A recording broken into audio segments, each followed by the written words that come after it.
What's up, everybody? It's your boy Ricky Analog here for another episode of How to Dig. Let's get it on. This one's going to be a quick and short one.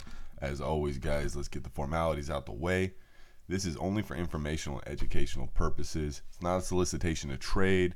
Trading is risky. Make sure you familiarize yourself with this in the description of the YouTube video, guys. So, what are we going to talk about today? Shelves. What is a shelf? Now, I know many of you guys are thinking this is very basic stuff. Why are we covering this? Well, it's really hard to talk about shelves and the things that they entail if people don't actually know what a shelf is. And if you know what it is, great. But let's just knock this one out, guys, for the people that don't, so that we can all move forward together as a group and learn and grow. Guys, all a shelf is the registration of shares for a company that will be sold later. Now, they can be a primary offering that's in the future, or it can be a secondary. A primary just means the issuance of new shares. A secondary is the issuance of older shares from resellers, from stockholders that bought their shares in some sort of private placement. So there's different types of shelves, but the concept remains the same among them, and that is they are just like a shelf. Imagine that. Why would they call it a shelf? Because it's like taking shares, you register them, and once they're registered, you need to put them up on the shelf. And once they're up on the shelf, they sit there until you're ready to use them. And when you use them, it's called a shelf takedown.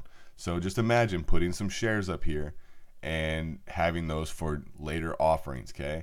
So the thing is, once you register them and the SEC gives you your notice of effectiveness, they can be used. So they're sitting up there ready to be used in an offering. Now, when you file your S3, that's the registration statement, or an S1, which is also a registration statement. It will include a few things. So it'll have the types of securities that will be offered.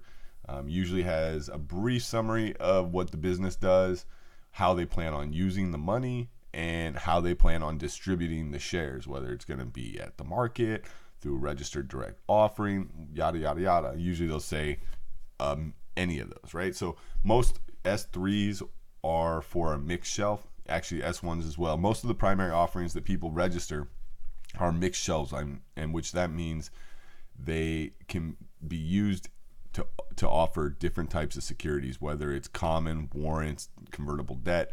They don't pigeonhole themselves and say, look, we're just registering a bunch of common shares to offer. No, they just get it all. They make a very broad blanket registration that registers all types of securities, called a mixed shelf. Then when they use it, they'll figure out what they want to do with it exactly later, and that's when you get your 424B filings, which is your prospectus supplement. So the base prospectus is in your shelf registration, the S3 or the S1, and then when you file the offering, you file a prospectus supplement, which, as the name entails, supplements the prospectus, okay? So it's very simple, guys. These shelf registrations are just registering shares for resale or for sale, for a primary offering or for a secondary offering. They're putting them up on a shelf. So I'm really hoping that this concept is simple enough that it's sinking in, guys, because I'm not going to go back to these types of simple things anymore. We're going to move forward now with what people do with these shelf registrations and the shares that are registered, all right? So stay tuned, guys. Got another good one. I'm about to, as soon as I'm done with this one, I'm recording the how to dig on pipes, which is a much more in-depth and advanced thing. It's not super advanced, but it's more advanced than what the hell is a shelf. All right, peace.